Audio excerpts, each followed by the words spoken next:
lagi dan lagi aku memaksa dia untuk cerita sampai dia mungkin udah hopeless kali ya, mau ngebela diri nggak bisa. Dia ngomong kalau tadi dia sama Anto itu di rumah sedang tepuk tangan, Mas. Mas tahu kan istilah ini kan?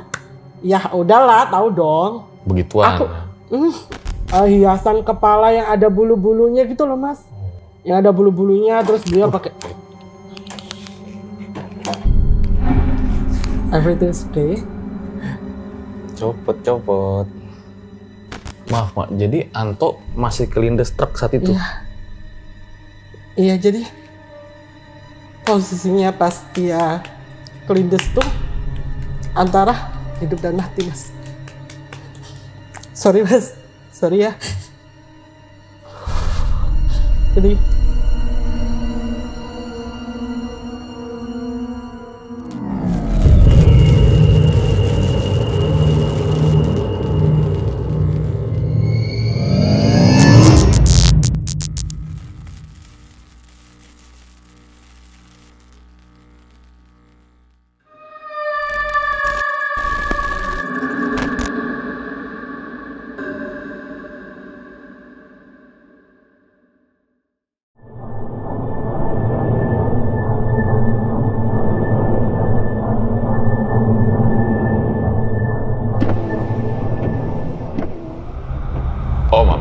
obrolan malam Jumat. Kembali lagi bersama gue Fajar Aditya, kali ini di Om Mamat spesial RJL 6 tahun. Ketakutan terbesar adalah dirimu sendiri.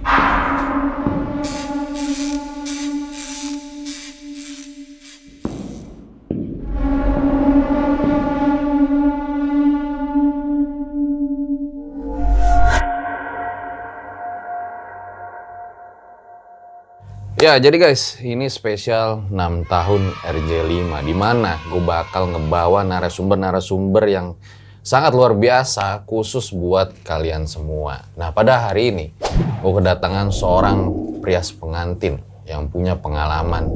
Wah, gila sih, langsung aja kita tanya. Selamat malam, Mak. Selamat malam, Mas Fajar. Akhirnya ketemu ya. Kali ini langsung dari Surabaya nih. Terima kasih sudah main ke sini. Wah, saya makasih nih udah mau cerita ya. Mak, perias pengantin. Biasa itu yang dirias wanita apa cowok? Apa dua-duanya? Wanita, Mas. Khusus wanita aja? Iya. Nah, katanya pernah merias pengantin tuh sampai ke Kalimantan ya? Benar banget. Dan di situ mengalami banyak kejadian horor. Betul. Ada yang paling nggak bisa dilupain nggak saat itu sosoknya tuh? Kalau secara sosok supranatural itu kayak sosok hantu itu enggak sih, Mas. Tapi lebih ke pengalaman kronologi salah satu timku sampai meninggal dunia. Sampai meninggal dunia timnya? Baik, ditahan dulu deh kalau gitu ceritanya, Mak ya. Nah, kayak biasa guys, dukung terus konten-konten RJ5 dengan cara komen yang banyak di bawah. Kalau misalnya kalian punya pengalaman horor dan pengen diundang ke Om Mamat gini, langsung aja kirim DM, email, atau baca aja di sini nih lebih lengkapnya. Terus sekarang kita juga ada di Spotify. Silakan kalian yang pengen dengerin audio doang bisa langsung cari RJ5 atau klik link yang ada di deskripsi. So, gue rasa langsung saja berikut adalah ceritanya.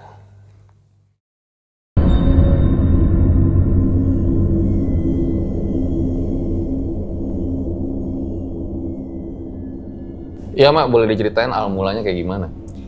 Jadi kejadian ini aku alami sekitaran bulan Oktober tahun 2016. Waktu itu aku dikasih sebuah job sama Sam. Jadi aku tuh kan bekerja di sebuah WO yang ternyata WO ini milik temanku sendiri, Mas. Teman SMP. Jadi kayak semacam bisnis keluarga. Dan kebetulan dia yang handle karena kokonya sakit. Disitulah aku kerja. Awalnya tuh aku digabungin sama tim yang lain. Cuman setelah aku mungkin dipercaya untuk menghandle sendiri, dapatlah aku satu job, yaitu menghandle di Kalimantan. Di situ kita berenam, Mas. Kita berenam, 3 cowok, 3 cewek. Dan mungkin aku bisa sebutkan namanya. Ada aku, ada Mary, ada Nisa. Terus ada Putra, Dimas, sama Anto. Awalnya sih aku juga tidak berpikir kalau bakal mengalami kejadian seperti ini.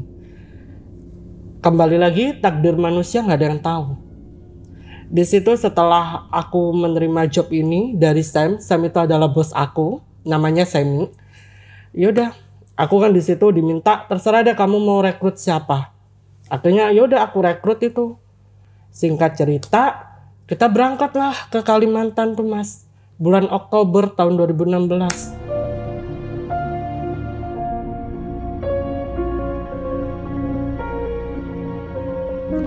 Ini entah sebuah pertanda atau bagaimana, aku kurang paham. Tapi keberangkatan kita itu ada masalah di penerbangan. Jadi dari Surabaya itu transit ke Jakarta. Di Jakarta itu pesawat kita yang harusnya udah langsung berangkat tiba-tiba delay.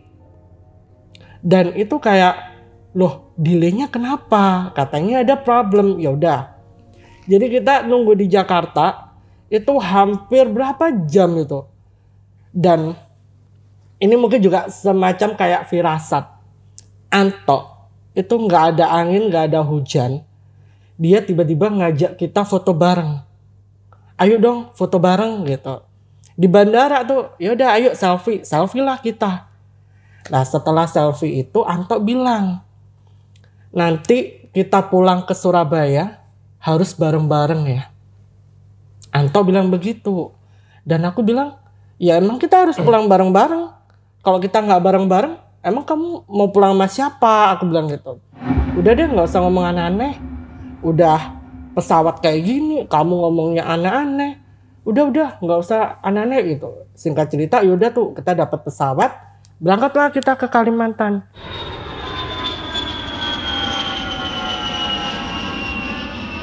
Tiba di Kalimantan, itu kita dijemput sama salah satu kerabatnya klien.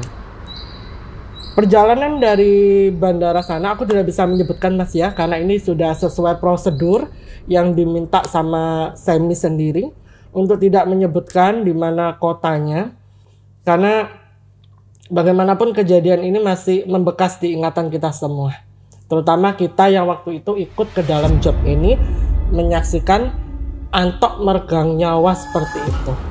Nanti akan aku ceritakan. Kita kembali ke cerita. Berat banget buat saya Mas, sorry ya. Habis itu ya udah kan dijemput sama kerabat klien, kita pergilah menuju ke rumah klien.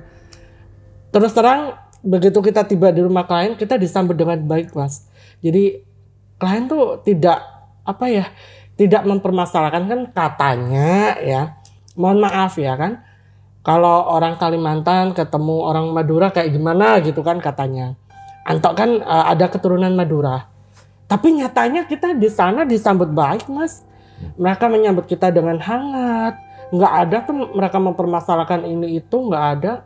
Dan aku merasa sangat dihormatin di situ. Yang aku rasakan ya. Ditambah kan lingkungan rumahnya klien tuh kan masuk kayak kawasan pedesaan Mas. Jadi asri, enak. Masih jarang rumah gitu? Iya, jadi modelnya tuh kayak masih tradisional banget gitu loh Mas. Setelah kita tiba di situ, diberi suguhan, nggak berselang lama datanglah bapak-bapak. Katakanlah bapak-bapak ini tuh kayak ketua suku, ketua adat sana. Kan di setiap daerah itu kan ada beberapa beberapa suku. Si bapak ini mungkin perwakilan dari suku klienku.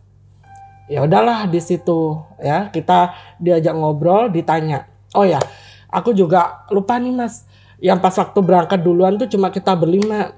Putranya nyusul sore, dia baru berangkat ke Kalimantan karena ada urusan, maksudnya di Surabaya dia masih ada urusan. Balik nih ya ke posisi kita yang ketemu sama si bapak ini. Bapak ini tanya Mas sama kita. Di antara kalian, yang statusnya suami istri, siapa? Ya aku jawab, nggak ada Pak. Kita di sini pure semuanya cuma rekan kerja. Oh artinya kalau gitu kalian nggak bisa tinggal satu rumah, kata si bapak itu. Habis itu ya udah kita ngikutin prosedur yang mereka kasih ke kita. Dimana yang cowok-cowok ini nantinya akan ditempatkan di sebuah rumah khusus. Dan yang cewek-cewek akan tinggal di rumah klien. Kebetulan klien aku tuh yang cewek, Mas. Tapi di sini aku tidak bisa menyebutkan namanya. Dikarenakan memang itu sudah menjadi perjanjian antara aku sama Semi. Bagaimanapun ini kan membawa nama baik WU-nya Semi ya, Mas ya. Nama samaran aja orang. Iya. Terus yaudah kan, Mas. Hari itu benar-benar nggak ada apa-apa sampai Putra pun datang ke Kalimantan tuh. Dan ya semuanya nampak berjalan baik. Dan pernikahan klien ini baru diadakan di hari ketiganya. Itu kan hari pertama. Kita masuk ke hari kedua.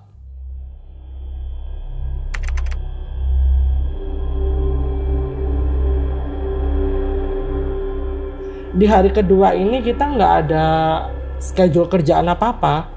Tapi keluarga klien menawarkan, mau nggak nih ikut ke butik? Oh boleh. Sebab apa? Sebab sebagai seorang perias pengantin itu bukan suatu perkara yang mudah.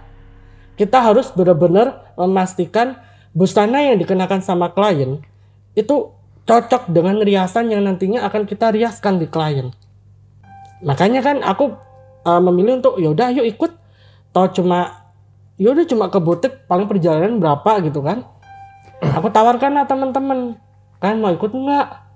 Ayo. Semuanya ikut kecuali Nisa sama Anto. Sedikit informasi, Nisa sama Anto ini pacaran, Mas. Ceritanya. Dan memang beberapa bulan setelah kita menghandle job ini, mereka memang ada agenda buat lamaran. Nah di situ alasannya kenapa si Nisa sama Anto nggak mau ikut, alasannya mereka berdua ngeluh kecapean. Aku di situ kan sebagai leader tuh, sebagai leader aku harus benar-benar make sure tim aku ini nggak ada yang kelelahan ketika kita sedang bekerja. Jadi aku kasih dia ruang, oke, kalau memang kamu nggak ikut kita nggak apa-apa, mungkin kamu capek ya. Aku benar-benar nggak ada pikiran negatif sama sekali ke teman-teman tuh. Jadi aku dari persilakan. Surabaya Kalimantan jauh. Iya gitu. Dan mungkin itu kan termasuk perjalanan pertama mereka katanya, luar pulau, Mas. Jadi yaudah deh kalau emang nggak mau ikut, yaudah nggak apa-apa gitu, istirahat aja. Dan aku juga nggak mikir yang gimana-gimana. Akhirnya yaudah kan, kita ikutlah klien dan keluarganya meninggalkan Nisa dan Anto. Setelah pulang ikut keluarga klien dari butik tuh, Mas ya, baru ku turun dari mobil, aku ngeliat Nisa itu jalan dari rumah A. Katakanlah rumah yang ditempatin teman-teman cowok ini rumah A gitulah ya. Nisa jalan dari rumah A dan itu dengan gelagat yang mencurigakan, Mas. Kayak orang buru-buru gitu. Aku yang benar-benar hafal banget sama sikap teman-temanku ya. Aku juga bisa membaca karakter orang kalau Anda kata ini orang mencurigakan. Aku nggak pakai lama. Kan dia mau nyelonong tuh, Mas. Jelas-jelas aku berdiri di sini, dianya mau nyelonong. Mau kayak berusaha menghindari percakapan sama aku gitu loh. Aku nggak pakai lama, aku tarik gitu tangannya dia. Akhirnya aku ajak ngomong dia, aku bisikin dia, kamu ngapain habis dari rumah A? Dia awalnya tuh kayak orang gelagapan. Aku bilang gini, kamu ngapain? Ngomong jujur sama aku nggak suka loh ya diantara kita bohong-bohong kayak gini. Dia di situ bilangnya awalnya, Mas ya, bilangnya tuh cuma nganterin makanannya Anto yang jadi satu sama tasnya dia. Aku kayak antara percaya nggak percaya, orang gelagatnya aja kayak gitu ya kan. Aku bilang, yakin kamu nggak bohongin aku? Bener, Mak, aku nggak bohongin kamu. Dan dia mengatasnamakan Tuhan, dia bersumpah atas nama Tuhan, itu yang buat aku kecewa, Mas. Dia bilang, sumpah Mak, gini. Gimana ya, mau ngedesek dia juga. Kita berdua ini jadi spot orang-orang, maksudnya orang-orang pada ngeliatin kita gitu loh. Soalnya kita kayak kelihatan lagi berdebat. Aku bilang sama Nisa, Nis, ini tanah Kalimantan loh. Kamu jangan macam-macam ya. Kalau kamu sampai macam-macam dan nanti terjadi sesuatu sama kamu, aku nggak tanggung jawab. Aku udah negur kamu dari pertama kali kita berangkat ke sini. Aku udah bilang kan sama kalian semua, kita itu tamu. Jadi bersikaplah selayaknya tamu. Jangan bikin aneh, jangan bikin onar, dan jangan pernah bikin masalah. Aku bilang kayak gitu. Terus dia ngelepasin tanganku, dia masuk. Teman-teman tanya, kenapa mak? Udah nggak apa-apa, masuk aja. Masuk tuh mas. Malamnya kan besok acara klien tuh, ya kan? Malamnya aku ngadain briefing sama teman-teman di depan rumahnya klien. Aku ngadain briefing dan itu semuanya hadir. Kecuali Nisa. Aku tanya sama Mary, Mer, mana Nisa? Katanya kamu manggil Nisa. Iya mak, aku panggilin nggak keluar-keluar dia. Loh, gimana sih? Yaudah deh, aku aja yang manggil. Aku bilang gitu sama Mary. Jadi yaudah teman-teman di luar, aku pergilah ke kamar yang ditempatin sama Nisa. Jadi di rumah klien itu kita disediakan 2 kamar mas. Kita disediakan 2 kamar dan dari awal Nisa itu nggak mau tidur sama, maksudnya berdua entah sama aku atau sama Mary itu nggak mau. Jadi aku putuskan tidur berdua sama Mary. Nisanya tidur sendiri. Balik nih ke posisiku. Aku ketok lah, aku panggil nama dia. Nisa, nggak ada respon. Nis, aku masuk ya. Aku bilang, aku buka lah pintunya. Begitu aku buka pintu, aku udah ngeliat Nisa posisi kejang-kejang di atas kasur mas. Dia badannya ngaku, tangannya ngepel gini. Dan matanya tuh kayak ngeliat ke atas gitu loh. Bahkan bola mata yang hitam itu kayak hampir nggak kelihatan. Habis gitu, aku deketin. Nis, kamu kenapa? Aku bilang sama dia istighfar. Karena aku takut ya mas ya. Aku takut, aku pergilah keluar itu. Aku menuju ke ruang keluarga rumah klien. Untungnya di situ ada bapaknya klien. Aku bilang, Pak, tolong dong Pak, teman saya kenapa itu Pak? Kenapa Mbak? Nggak tahu Pak, kejang-kejang gitu. Bapaknya klien ikutlah sama aku ke kamarnya Nisa. Begitu ngeliat kondisinya Nisa seperti itu, bapaknya klien langsung bilang, ambilin air sama garam, kasih garam gitu. Ya udah, bapaknya klien di situ, akunya di sebelah Nisa. Aku tanya, Pak, temanku kenapa? Udah tenang dulu.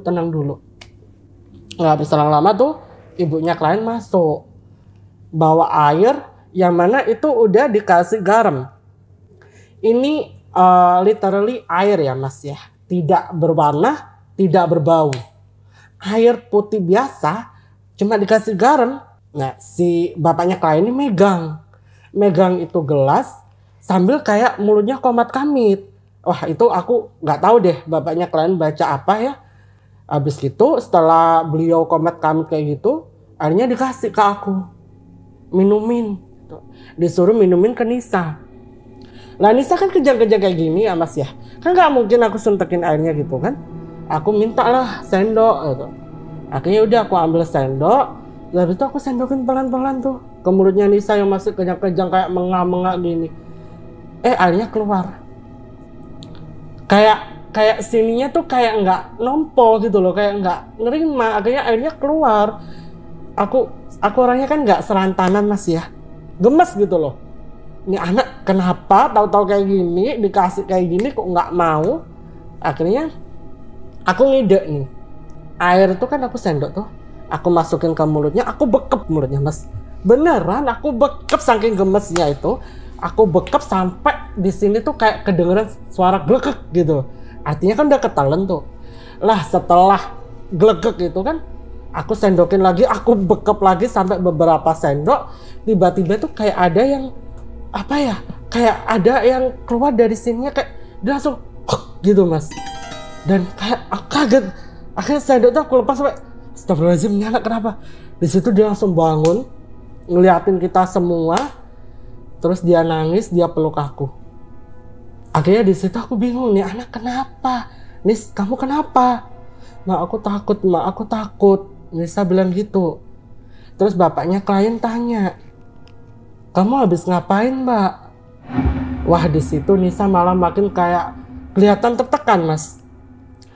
Kelihatan banget loh, orang kalau nggak buat salah pasti nggak kayak gitu gelagatnya.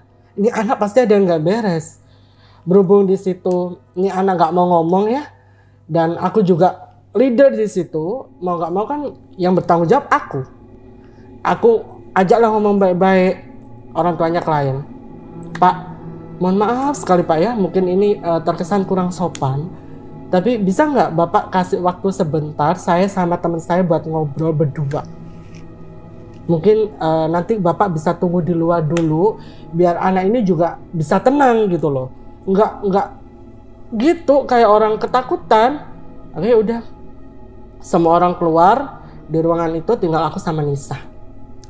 Aku duduk di depan Nisa di situ nangis, dan dia berkali-kali bilang maaf. Untuk apa? Ya kan? Dia berkali-kali bilang maaf ke aku untuk apa? Orang kan dia nggak ada masalah sama aku kan? Aku tanya, kamu kenapa? Kamu pasti ada sesuatu nih. Ada sesuatu yang kamu sembunyiin dari aku. Kalau kamu nggak ada sesuatu yang kamu sembunyiin dari aku, ngapain kamu minta maaf sama aku? Orang kita kan nggak ada masalah apa-apa. Di situ dia cuma nangis aja, cuma nangis minta maaf, nangis minta maaf. Lagi dan lagi aku tuh orangnya nggak serantanan Mas, nggak suka bertele-tele. Akhirnya aku bilang gini tok sama Nisa, Nis, kalau kamu nggak jujur sama aku tinggalin kamu pulang ke Surabaya, kamu urus semuanya sendiri dan nggak usah kamu libatin aku. Aku bilang kayak gitu. Udah, job ini aku batalin. Aku bilang, saking mangkelnya aku Mas. Karena gimana Mas ya, kita jauh loh Mas dari rumah, kita ke Kalimantan, yang mana kita ini niatnya kerja, terus tahu-tahu dia ngalamin kejadian kayak gitu. Disuruh cerita, disuruh menjelaskan, dia malah kayak cuman orang ketakutan nangis maaf. Untuk apa kalau nggak diceritain ya kan? Aduh sumpah itu momen paling menjengkelkan. Tapi kembali lagi, bagaimanapun dia tetaplah temanku. Jadi aku paham sih, hingga akhirnya dia begitu tuh. Perlahan aku mulai nurunin ego, aku tenangin dia. Setelah dia tenang, dia cerita. Dia tidur, sore tuh dia tidur di kamar sendiri. Tahu-tahu pintu kamarnya kebuka Mas. Dan dia melihat ada sosok laki-laki yang secara keseluruhannya tuh penuh bulu. Berbulu badannya dari atas sampai bawah katanya. Dan baunya tuh katanya tuh kayak bau gosong. Lah, si sosok ini itu berjalan ngedeketin DE. Dari masuk pintu itu jalan ngedeketin DE. Terus tahu-tahu duduk Mas di atas perutnya dia. Nah setelah duduk di atas perutnya dia ini, si sosok ini kan ngeliatin Nisa gitu tuh. Posisi Nisa nggak bisa gerak. Dan yang dia rasakan terakhir kali sebelum pandangannya gelap itu, dia ngerasakannya tuh kayak rohnya dia tuh kayak ada yang narik gitu Mas. Sampai sini dan dia kayak susah nafas. Setelah itu dia udah nggak inget apa-apa katanya. Sampai aku nemuin dia dalam kondisi seperti itu. Terus aku gini, kok kamu bisa ngalamin kejadian kayak gitu? Emang, karena gini Mas, aku orangnya logis ya. Tidak mungkin seseorang mengalami kejadian-kejadian aneh kalau seseorang ini tidak berbuat ulah. Entah sompral atau gimana ya kan. Kita nggak tahu. Yang tahu kan cuma dia sama Tuhan. Tapi di situ dia nggak mau cerita apa-apa. Lagi dan lagi aku memaksa dia untuk cerita. Sampai dia mungkin udah hopeless kali ya, mau ngebela diri nggak bisa. Dia ngomong, kalau tadi dia sama Anto itu di rumah sedang tepuk tangan Mas. Mas tahu kan istilah ini kan? Ya udahlah, tahu dong. Ya aku begituan. Aku speechless Mas. Aku langsung darah tinggi tuh kayak astagfirullahaladzim. Ini aku harus ngomong apa? Maksudnya orang-orang yang ada di luar pintu tuh lagi nungguin penjelasan aku. Iya kan? Aku berhutang penjelasan sama mereka, lalu aku harus ngejelasin apa kalau ujungnya penjelasan yang harusnya mereka dengar tuh nggak gini. Kok dia malah enak-enak gitu? Maksudnya kayak mereka tuh udah baik loh sama kita, kok kamu kayak gini sih? Udah jelas-jelas ya kenapa yang cowok-cowok itu ditaruh di rumah biar menghindari hal-hal kayak gini. Karena kita kan bukan pasutri gitu loh. I know kamu memang mau nikah beberapa bulan lagi, tapi ya masa nggak bisa sabar gitu loh. Seenggaknya kalau mau kayak gitu itu jangan di rumah sewalah hotel di kota gitu kan. Jarak berapa sih? Aku ke butik aja 30-40 menit. Janganlah di situ. Ini sama aja kayak cari cari gara-gara.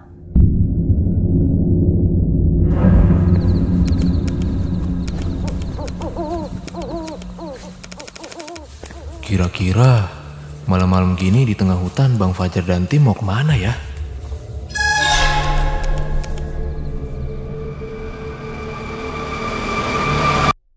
Oh, ternyata di bulan Desember sampai Januari ada RJ5 spesial 6 tahun anniversary.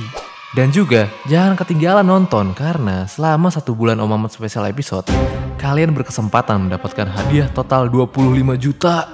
Catat tanggalnya ya guys. Dari 6 Desember sampai 14 Januari 2023. Jangan kelewatan.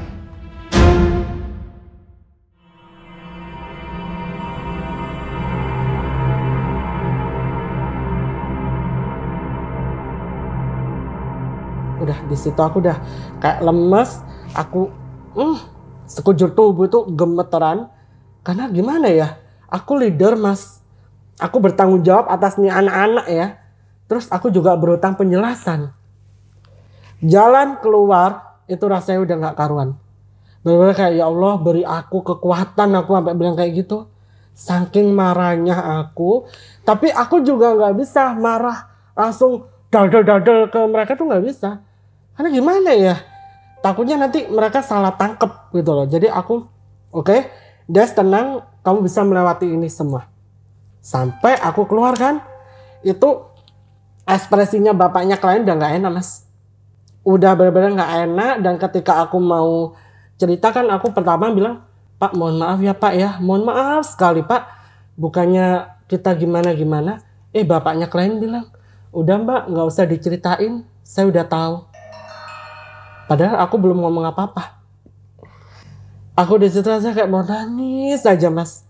Kayak mau pulang aja, udah pulang aku.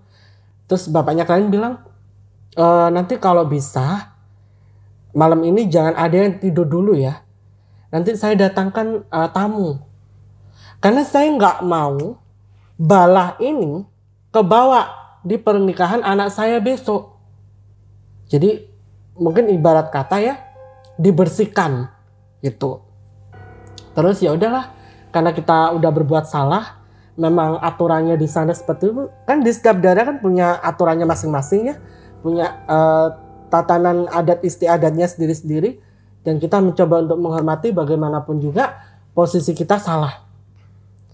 Di situ yaudah kita nggak ada yang tidur, termasuk Nisa juga, sekalipun dia masih gemeteran, takut mungkin, sampai si bapak-bapak itu datang. Yang membuat aku tidak lupa dengan bapak ini, kita sebut saja namanya Pak Budi ya. Jadi datanglah itu Mas, seorang bapak-bapak, dan itu udah hampir tengah malam itu. Bapak-bapak ini pakaiannya yang aku sadarin adalah agak nyentrik Mas. Dimana malam-malamnya Mas ya, beliau tuh datang pakai hiasan di kepala gitu, kayak entah deh itu topi atau memang cuma hiasan. Terus ada bulu-bulunya gitu Mas. Nggak tahu itu bulu beneran atau bulu imitasi Mas ya. Jadi kayak topi-topi orang Indiana gitu loh. Iya. Nah, beliau pakai kaos. Tapi habis itu dilepas sama beliau.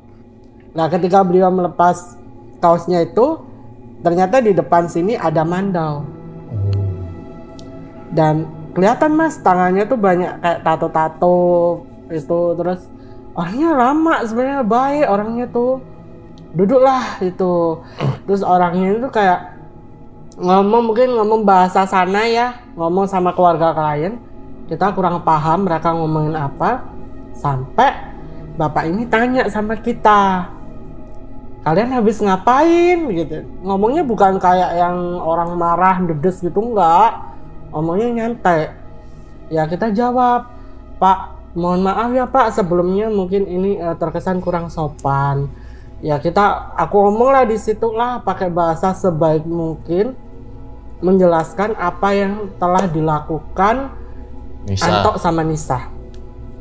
Terus si bapak ini dengan baiknya beliau bilang, udah hal kayak gitu udah biasa, namanya juga anak muda, cuman tempatnya yang salah. Karena rumah yang di situ udah dikasih kayak penjaga katanya.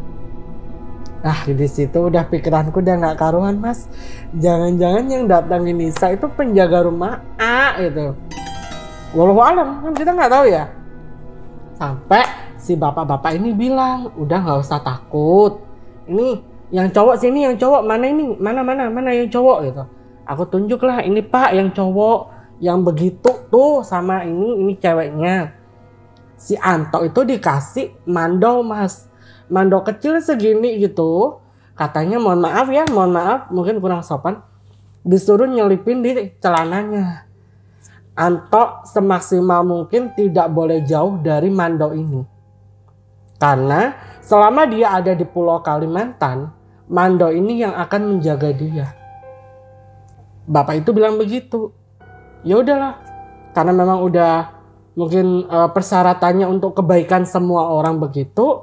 Aku bilang sama Anto, Tok, mungkin kamu nggak percaya dengan hal-hal seperti ini. Mungkin ini memang budayanya di sini seperti itu. Jadi tolong dihormatin. Yaudah diselipin tuh sama Dimas sama Putra di celananya Anto. Bener-bener kayak yaudah diselipin di dalam. Setelah itu kita dipersilakan untuk istirahat mas. Karena kan besok kita harus kerja. Ya toh? Sampai yaudah semuanya udah ini nih udah pisah ke rumah masing-masing. Bapak ini pun udah balik pulang. Sekitaran jam 2 itu, jam 2 apa setengah 2 subuh gitu, pintu rumah klien diketok.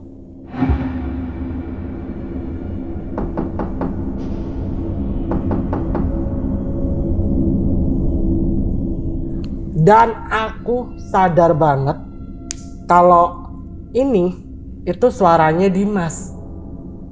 Aku yakin banget ini suaranya Dimas. Ngapain Dimas di sini, ya kan? Aku buka tuh pintu kamarku. Ternyata ibunya klien ini udah di situ.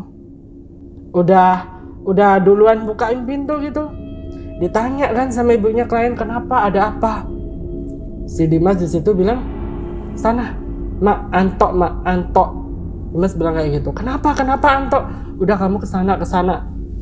Wih, itu udah kacau banget tuh kondisi subuh-subuh ya. Kitanya masih ngantuk. Pergilah kita ke rumah sana.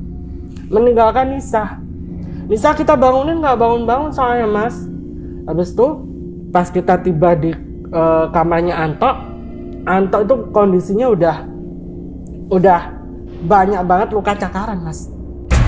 Di sekujur tubuhnya. Pipi itu, aduh ya Allah. Sampai kita bingung ini yang nyakar kamu siapa? Hewan. Karena sampai ada beberapa luka cakaran tuh yang bener-bener ngelopek mas, kelihatan aduh ngilu darah gitu. Si Anto udah aduh sakit. Dan yang buat aku marah lagi adalah ini kondisinya Anto udah kayak orang sekarat. Tapi bapaknya klien bilang tunggu bentar, saya panggilkan tadi Pak Budi tadi tuh. Dipanggilin Pak Budi. Itu aku udah kayak Pak tolong dong Pak, ajak dulu nih teman saya ke rumah sakit. Baru deh nanti terserah gimana gitu. Tapi ini bapaknya klien bilang, udah, tunggu di sini bentar, saya panggilkan dulu. Pak Budi datang lah. Pak Budi tanya, mana mandonya? Iya ya, mandonya mana?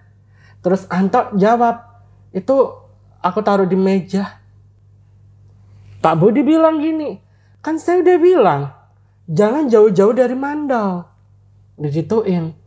Akhirnya udah kan, kita bawalah ke rumah sakit tuh.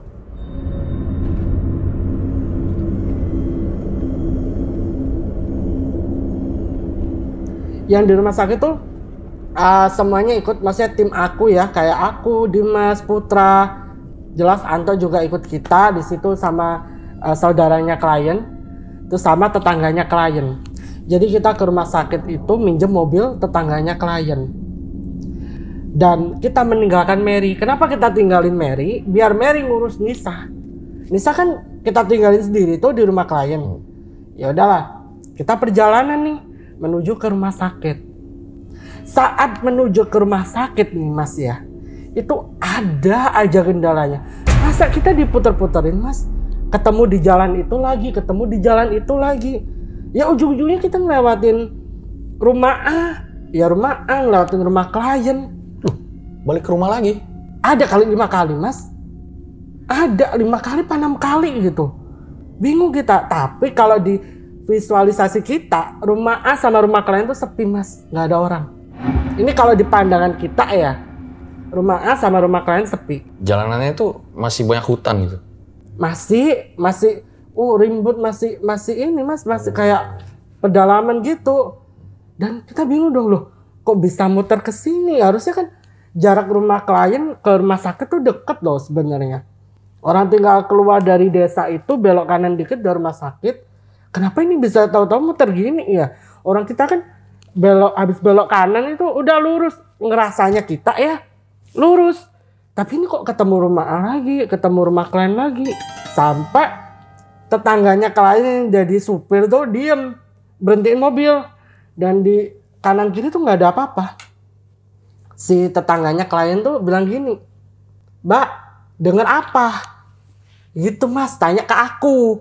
Posisi aku ada di bagian sebelah kiri. Kok orang ini tahu ya?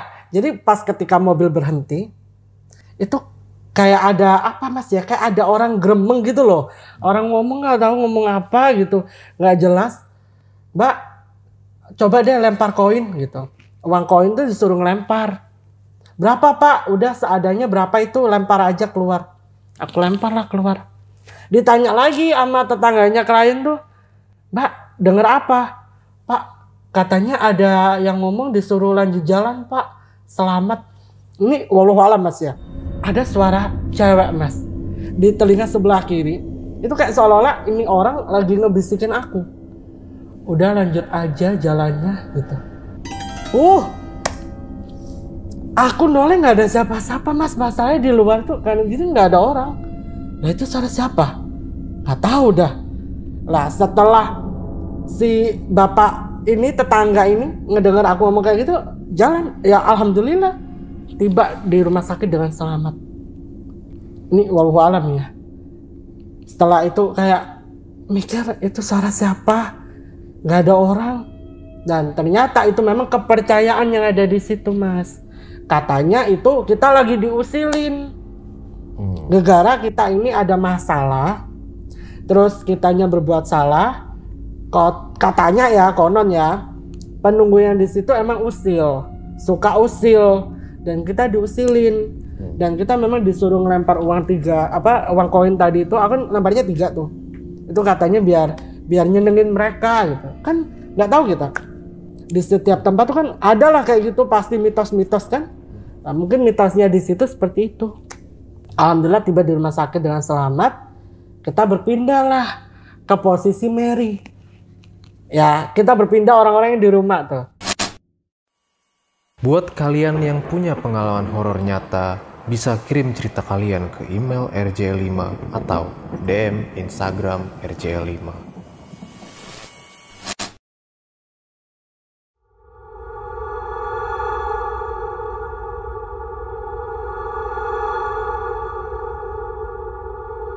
Kan kita jelas-jelas tadi muter balik ke rumah ke klien.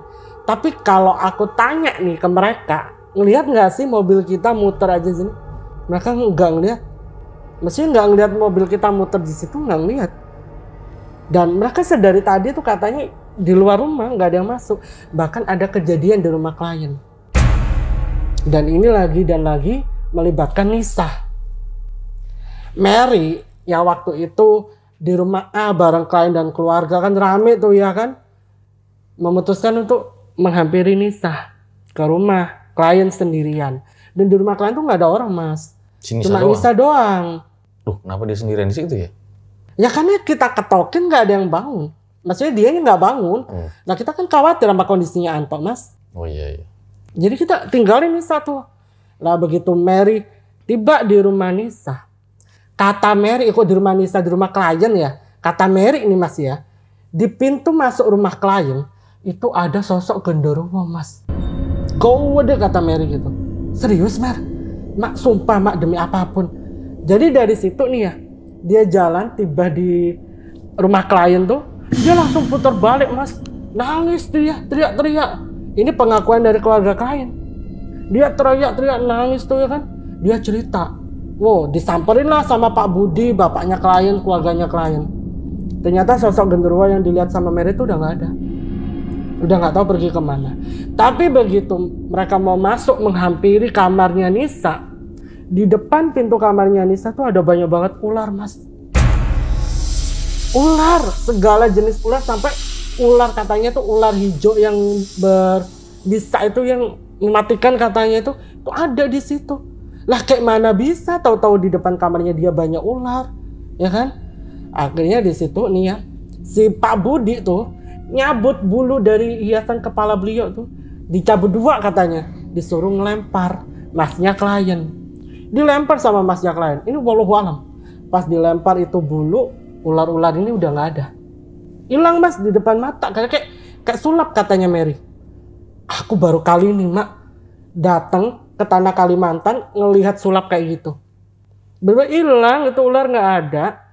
Pas pintu kamar dibuka, Nisanya udah di pojokan. Nisa di pojokan meringkuk, ketakutan, gemeteran badannya. Katanya dia ngelihat ada sosok perempuan, nggak ada badannya, Mas. Jadi cuma jeroannya doang, lidahnya tuh menjulur panjang. Dan mohon maaf ya, penampakannya tuh menyeramkan. Terlepas itu apa, Mas? Kuyang atau apa, kita kan nggak bisa mendeskripsikan dengan signifikan sebab bukan kita yang lihat. Tapi kalau dari Nisa bilangnya begitu. Makanya dia takut, Mas. Dan ditambah katanya tuh ininya tajam, runcing gitu. Makanya dia ketakutan di pojokan. Baru tuh dihampiri tuh sama ibunya klien. Dibawa, ditenangin. Mbak, tenang, Mbak, tenang. Sampai kondisi Anto di rumah sakit itu kan udah sekiranya udah inilah. Baik. Udah beres. Cuman ya diperban-perban gitu. Dan ditanya tuh sama dokternya, mau dirawat inap apa rawat jalan? Antonya minta rawat jalan. Ya udah deh, baliklah kita pulang ke rumah A. Dan sejak jam 2 itu sampai azan subuh lah. Kita nggak ngedengar azan subuh waktu itu di sana, Mas. Jadi aku perkirakan aja lah sekitar jam setengah 4, jam 4 gitu. Kita nggak tidur, Mas. Untungnya kok alhamdulillah ya Allah tuh baik banget. Kita kerja tuh nggak ada kendala. Ngerias klien kan.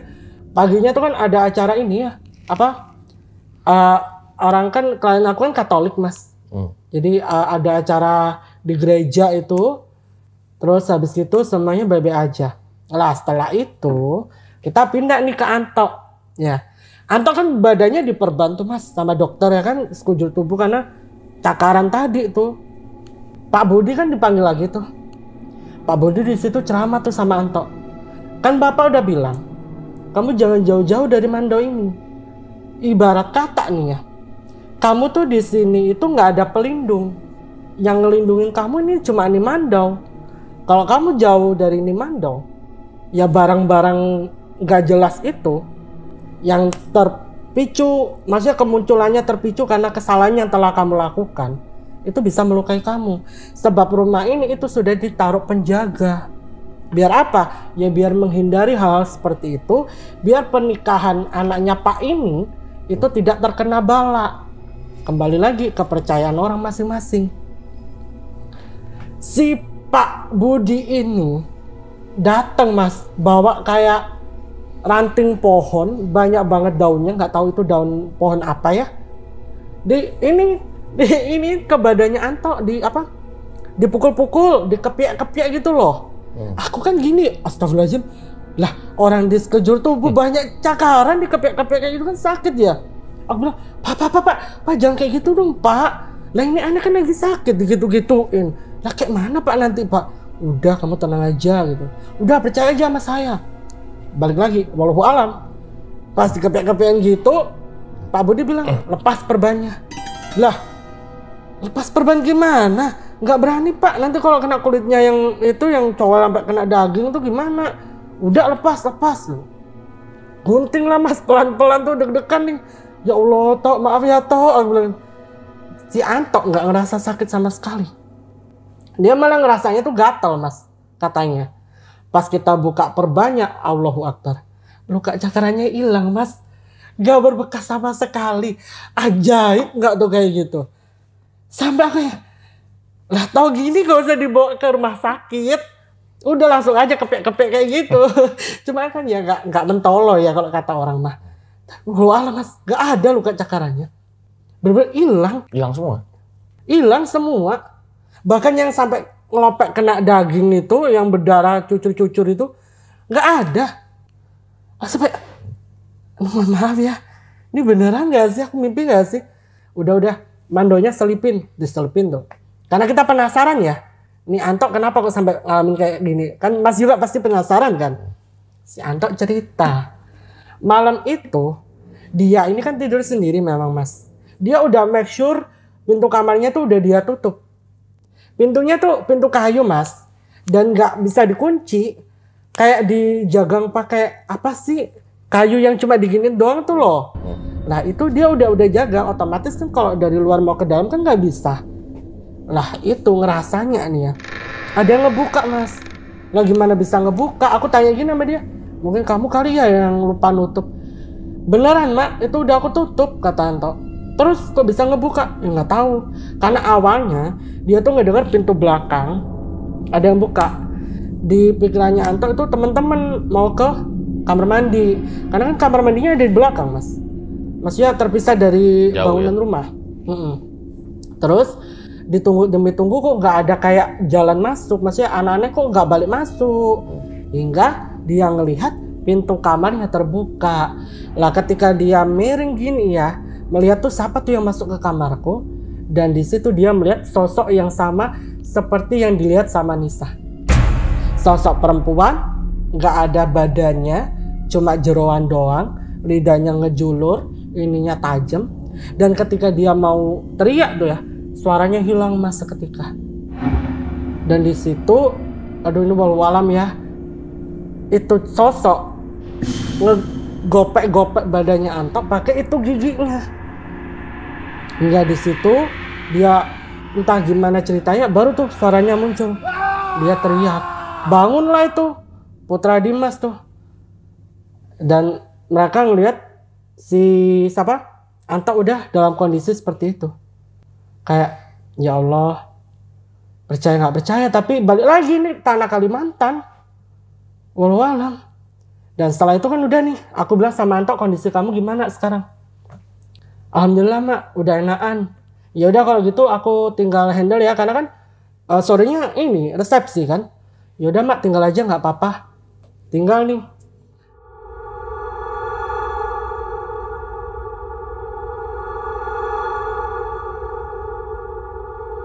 Kan resepsinya itu kan diadakan di sebuah gedung, yang mana gedung ini memang dipergunakan sama masyarakat sekitar kalau mau menggelar acara pernikahan Mas. Jam berapa resepsinya? Pagi, siang, malam? Sore Mas. Sore. Iya sore, hampir maghrib itu. Kalau jam sholat Surabaya ya, kan maghribnya Surabaya kan jam 5 itu. Yaudah itu jam segituan tuh kan mau dimulai tuh aku ngerias. Terus resepsinya tuh jam 6:30, 7-an lah. Itu di gedung Mas. Anto itu di rumah A sendirian. Semuanya kan pada kerja tuh, termasuk Nisa. Karena itu pekerjaan udah ibarat kata kayak kita udah tenang nih, udah free ya. Aku bilang sama Nisa, coba deh kamu cek Anto. Awalnya aku nggak nyuruh Nisa, awalnya aku nyuruh Dimas. Terus Nisa bilang udah Mah biar aku aja. Biar aku aja yang ngecek Anto, mungkin Anto perlu makan atau apa gitu. Ya udahlah, Nisa jalan tuh ke rumah A. Nggak berselang lama, Nisa sama Anto nyusul kita. Dan kita duduk tuh di situ. Awalnya bercanda-bercanda, nggak ada yang aneh. Sampai si Anto ini bilang kayak gini sama Nisa. Ini yang buat aku kayak ya Allah toh, kok secepat itu. Anto tuh bilang gini sama Nisa. Yang nanti kalau aku pergi, kamu jaga diri baik-baik ya. Jangan nakal, jangan bantah ibu, nurut sama ibu. Aku bakal jagain kamu dari jauh. Aku yang duduknya bener-bener deket nih sama mereka yang ngobrol berdua sendiri, ngobrol kayak gitu kan, denger tuh risih Mas. Aku Mas kayak, ini anak ngomong apa? Aku tegur lah. Udah jangan ngomong aneh-aneh, makan. Mak, aku kayaknya balik aja deh. Anto bilang gitu. Aduh ya Allah. Loh ngapain balik? Kita ini masih ini loh habis nih, masih makan enak, udah jangan balik dulu. Enggak mah, aku kayak perlu istirahat. Anto bilang, ya udah aku antar yang, kata Nisa. Nggak usah yang, kamu di sini aja, mungkin emak perlu kamu. Enggak sih, aku nggak kenapa-kenapa. Udah pulang aja, antar aja nih Nis, Anto. Enggak mak, aku sendiri aja. Dia bilang gitu mas. Ya udah kan, dia sendiri tuh jalan dan kita ngobrol-ngobrol biasa mas. Sampai tidak berselang lama ada bapak-bapak dan bapak-bapak ini aku tahu kenapa. Karena bapak-bapak ini penjual kayak beliau tuh punya toko kelontong. Lokasinya nggak jauh dari gedung. Bapak-bapak ini ngejual jajanan kasana mas. Kayak ya kalau kita mah gorengan kasarannya. Bapak-bapak ini teriak, itu yang barusan keluar teman siapa? Gituin sambil nunjuk. Barusan keluar pak, pakai baju apa? Dikasih tahu lah pakai baju ini, celana pendek segini gini. Loh pak, teman kita kenapa? Ayo ikut saya, kata gitu. Loh kenapa pak? Ayo udah ikut saya. Udah di situ feeling aku udah nggak enak mas, bener-bener nggak enak banget. Sampai kita tiba di lokasi, di situ udah ada 2 polisi dan ada sebuah truk pasir. Sorry. Kita ngeliat tubuh Anto itu udah terlungkup mas di jalanan. Dan pas kita deketin, kita kan nggak mikir sampai ke situ, kita mikirnya Anto cuma terlungkup gitu kan, jatuh atau gimana. Ternyata ban depan sebelah kiri truk ini udah di leher belakangnya Anto. Dan itu Anto udah kayak orang sakaratul maut gitu. Aku di situ lemas, aku mundur kayak di depan mata. Soalnya itu terus bapak polisi salah satunya nyamperin aku, temennya mbak. Iya pak, temen saya. Mbak, yang sabar ya. Mau nggak mau kita harus tetap evakuasi jasadnya. Karena kalau truk ini mundur ataupun maju juga nyawa temen mbak nggak selamat. Maaf mak, jadi Anto masih kelindes truk saat itu? Iya, jadi posisinya pas dia kelindes tuh antara hidup dan mati mas. Sorry mas, sorry ya. Jadi bapak polisi ini bilang, Pak, majukin aja truknya, kita harus bawa jasadnya, kata gitu. Sampai truk itu bener-bener jalan, krek, atau udah nggak gerak. Jadi kayak aku kalau inget itu kayak saya di depan mata mas. Itu dia tadinya kejar-kejar terus truk ini krek, itu karena nggak bisa ya, kalau diam juga ya sama aja bohong ya. Iya. Harus milih antara maju atau diam. Jadi di situ akhirnya badannya Anto ditarik keluar tuh udah darah udah di mana-mana. Saya udah pingsan di situ. Terus habis itu terus yang lain gimana itu mas saat itu? Yang lain gimana saat itu? Udah shock, udah gak bisa ngomong apa-apa mas. Karena gimana ya, kita tadi sempat ngobrol bareng, kita bercanda, nggak ada apa-apa. Terus tahu-tahu ada bapak-bapak datang ngasih tahu itu teman siapa. Pas kita samperin, kondisi Anto udah dilindas truk, udah kayak antara hidup dan mati. Kita ya juga mau nggak ikhlas, ya harus diikhlasin gitu loh.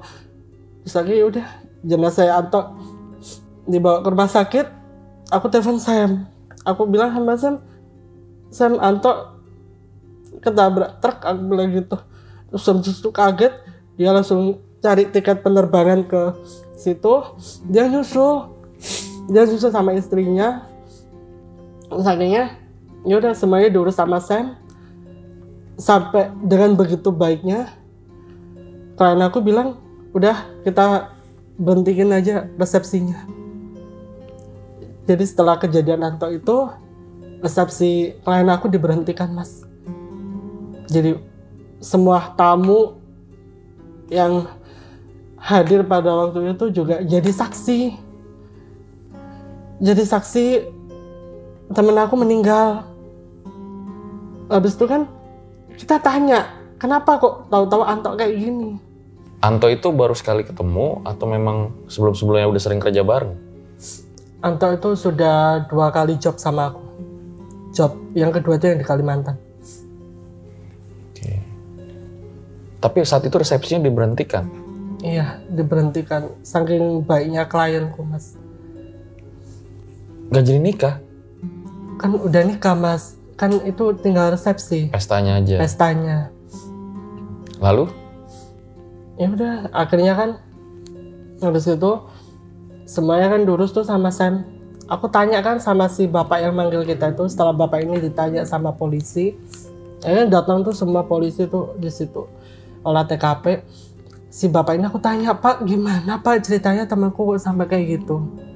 Bapak ini ngelihat, beliau tuh ada di warungnya. Beliau tuh ngelihat Anto tuh jalan biasa. Sampai dari kayak persimpangan jalan, kalau ke sana tuh lewatannya truk-truk jalan raya gede itu, sebelah sini jalanan menuju ke rumah klien. Ya ke rumah A juga. Katanya setelah lewat jalan itu, Anto itu tahu-tahu kayak mundur, Mas. Jalan mundur, kayak orang ketakutan. Habis gitu dianya ini entah mau nyebrang atau gimana, kakinya keserimpet katanya. Jatuh. Lah sedangkan dari sini ada truk yang udah jalan kenceng. Jadi ya nggak bisa dihindarkan gitu loh kecelakaan itu. Terus bapak itu ngelihat Anto keluar dari gedung ini kan, makanya bapak itu nyamperin kita, tanya itu teman siapa, itu kerabat siapa gitu. Nggak taunya pas kita cek di lokasi Anto. Padahal itu dia masih pakai itu mandau yang dari Pak Budi. Habis itu kan Pak Budi datang di situ kan. Pak Budi bilang gini, itu sebenarnya saya tuh udah tahu Mbak, kalau teman Mbak ini umurnya nggak lama katanya kayak gitu. Habis gitu Pak Budi bilang gini, saya kasih mandau itu biar kalau andai kata teman Mbak meninggal, itu memang takdirnya dia, tapi jangan sampai dia meninggal karena dibunuh sama sesuatu yang memang ngincer dia, katanya gitu. Makanya saya kasih mandau, tapi saya tidak bisa Mbak, maksudnya kayak mencegah atau memperlama takdir orang itu saya nggak bisa. Di situ aku udah lemes, Mas, udah nggak tahu mau ngomong apa. Aku cuma bisa diem. Pas Semi datang pun Semi tanya, ini gimana aku bisa kayak gini, gimana? Akunya juga nggak tahu mau jelasinnya apa, karena kondisinya kayak gitu. Keluarga Anto kita hubungi juga pada marah-marah, bisa. Dan omongan Anto bener sih, Mas.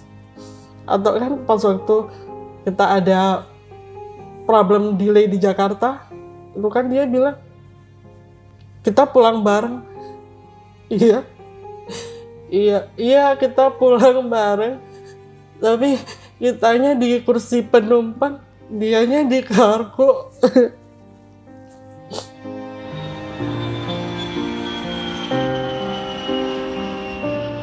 Kayak iya bener sih omongan dia. Kita ngerasa kayak, oh itu mungkin udah jadi firasatnya Anto. Dia tahu dia bakal pergi ninggalin kita, makanya dia bilang kayak gitu. Nisa gimana saat itu? Nisa di situ udah nggak bisa ngomong apa-apa, karena pas kita tiba di Surabaya itu kan keluarganya Anto pada tanya ini gimana kok bisa kayak gini. Aku ngejelasin gitu, mereka kayak sangat disayangkan. Sampai kan video ini, cerita ini kan pernah aku bawakan di salah satu channel YouTube. Dan aku udah bilang sama Nisa, Nis, kalau video ini tayang, tolong banget kamu jangan muncul gitu loh. Gimana ceritanya, tolong jangan muncul. Dan itu sudah jadi perjanjian aku semi sama dia. Dan dia juga ngasih izin waktu itu untuk membawakan cerita ini ke channelnya. Mungkin kalian udah tahu lah, cerita ini pernah tayang di channelnya Mas Rudi kan. Horny. Iya. Di situ itu udah atas perjanjian dia, dan bahkan tertulis hitam di atas putih dia tanda tangan mengizinkan aku membawakan cerita ini. Aku di situ sama Dimas minta, Nis tolong jangan muncul. Tiba-tiba dia komen dan di situ banyak banget hate comment, sampai ada beberapa netizen tuh berhasil nemuin akun Instagramnya. Diseranglah dia secara mental sama orang-orang. I know temen aku salah, tapi apa yang kalian ucapkan ke Nisa itu udah bener-bener ngebunuh dia, Mas. Dari situ dia mentalnya down, dia berusaha untuk bunuh diri, menyalahkan dirinya sendiri atas apa yang terjadi sama Anto. Hingga bulan kemarin kita dikasih kabar sama keluarganya kalau Nisa meninggal dunia. Serius, Mak? Iya, dia udah meninggal, Mas. Dia udah meninggal beberapa bulan kemarin sebelum aku tayangin cerita ini di YouTubeku sendiri. Dan di situ keluarga pesen apa yang dilakukan sama Nisa dan Anto itu memang salah, dan tidak ada yang membenarkan atas perbuatan mereka, nggak ada. Bahkan kita di sini juga menyesalkan kenapa mereka seperti itu, tapi tolong gitu loh. Tolong banget, apa yang kalian lakukan ke teman kita itu secara gak langsung sudah ngebunuh dia secara mental. Dan aku rasa Nisa juga udah menerima atas perbuatan dia, maksudnya dia udah menerima anunya, tolong jangan dihukum lagi. Tapi ya takdir orang nggak ada yang tahu. Kita pun kaget pas waktu dikasih tahu Nisa nggak ada, Des. Aku di situ shock karena posisinya kan mau tag video sama Dimas, dikasih kabar kayak gitu. Kita pastikan ke rumah sakit, dan di situ kondisinya Nisa udah benar-benar memprihatinkan. Badannya tuh tinggal kulit sama tulang, dimana keluarganya bilang dia tuh mengalami kayak anoreksia gitu loh, Mas. Jadi semenjak dia kena serangan mental tuh dia kayak gak bisa menelan makanan apapun, itu dia kayak menolak.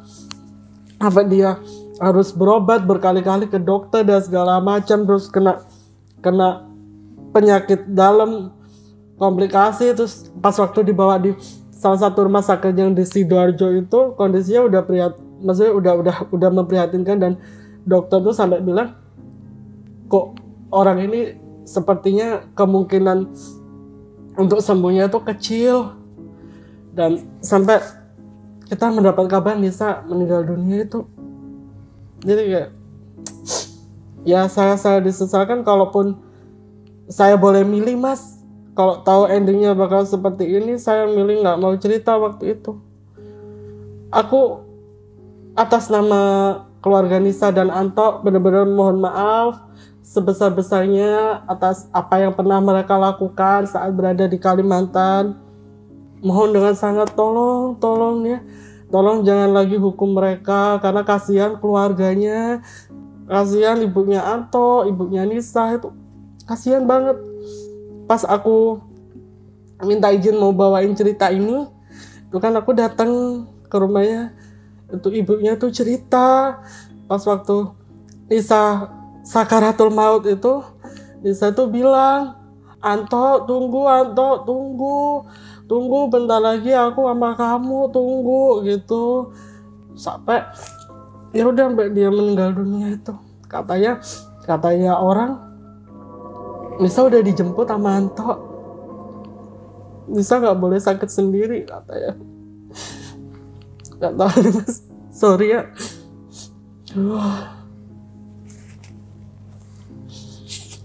Nih saya kaget banget loh Mak dengar cerita lanjutannya kayak gini ya. Aku udah kasih tahu Mas Rudi juga. Aku bilang sama Mas Rudi, nggak Mas, ini bukan salah kamu kok. Dan emang ini udah sesuai perjanjian, tapi ya balik lagi umur manusia nggak ada yang tahu. Umur manusia nggak ada yang tahu. Dan memang ini udah menjadi jalan hidupnya Nisa. Ya, gitu. Oke, nanti bakal banyak pertanyaan di closing.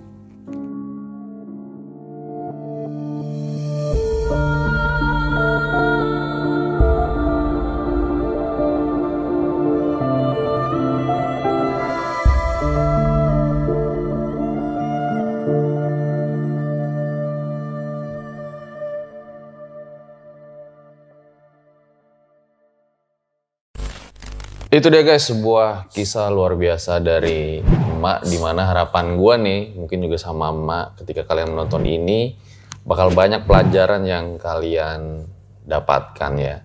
Karena sebuah ada peribahasa, di mana bumi dipijak, disitulah langit dijunjung. Di mana ada suatu tempat, ya kita hormatilah adat istiadat yang berlaku. Nah, Mak, kalau boleh tahu, setelah kejadian itu Mak tetap jadi perias pengantin?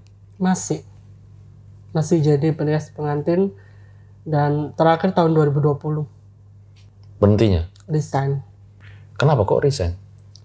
Karena menghadapi banyak banget hal-hal di luar nalar yang gak bisa aku jelaskan dengan baik ke orang-orang, terutama ngelihat temanku meninggal dunia. Itu beban mental yang berat banget Mas. Temen Anto maksudnya? Bukan hanya Anto.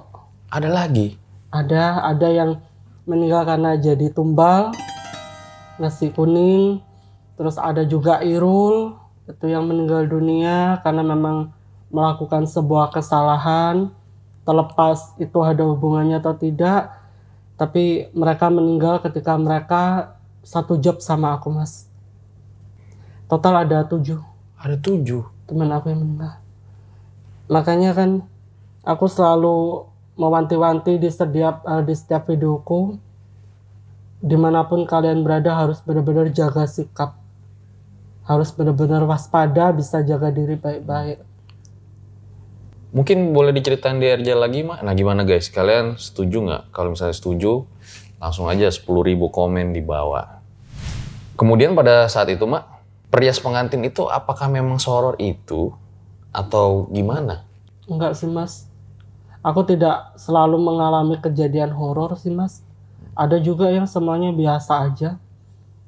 Tapi mayoritas ya, ketika aku mengalami kejadian kayak gini tuh pasti ada kesalahan. Biasanya? Iya, ada kesalahan yang entah sengaja atau tidak sengaja kita lakukan, sehingga hal itu muncul. Oke. Boleh dijelasin nggak secara singkat aja? Perias pengantin itu job desk-nya apa sih? Merias pengantin, mempercantik pengantin dari bahagia mereka. Itu aja ya? Itu aja. Benar-benar cuma merias orang. Kadang memang mungkin kitanya yang tidak sengaja berperilaku sompral. Sebab seperti yang Mas Fajar katakan, di mana bumi dipijak, di situ langit dijunjung. Artinya dimanapun kita berada harus selalu menjaga etika, menjaga tutur kata, nggak sembarangan ngomong. Mungkin Mak, ada nggak sih kesenangan menjadi profesi perias pengantin gitu? Karena aku senang melihat orang cantik. Kalau ganteng nggak? Ganteng, ya laki-laki nggak usah terlalu banyak dirias, cuma dipoles udah ganteng. Tapi beda kalau sama cewek Mas.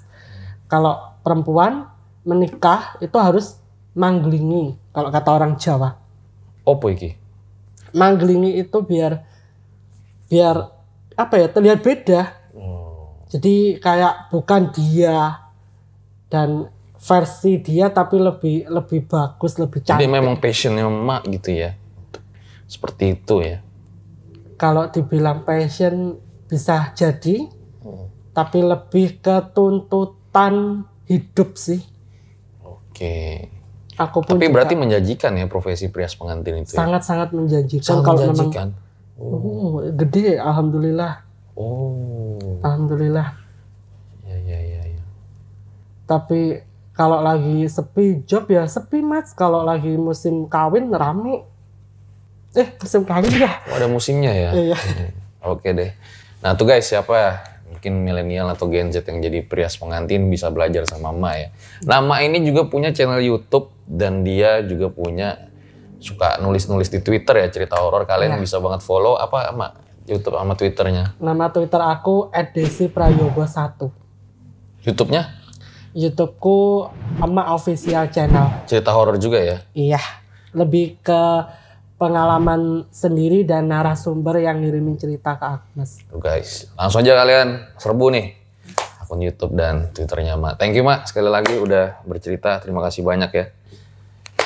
Jangan kapok-kapok cerita di DJL. Nah, gue sebagai inspektur horor tragedi akan menyimpulkan kisah pada kali ini. Wah, gila sih. Ambil baiknya, buang buruknya. Dengan adanya kisah-kisah seperti ini, jangan malah menjadikan kalian takut. Akan tetapi kalian harus makin yakin dan percaya dengan kebesarannya. Gue Fajar Aditya, RJ5 undur diri. Ciao.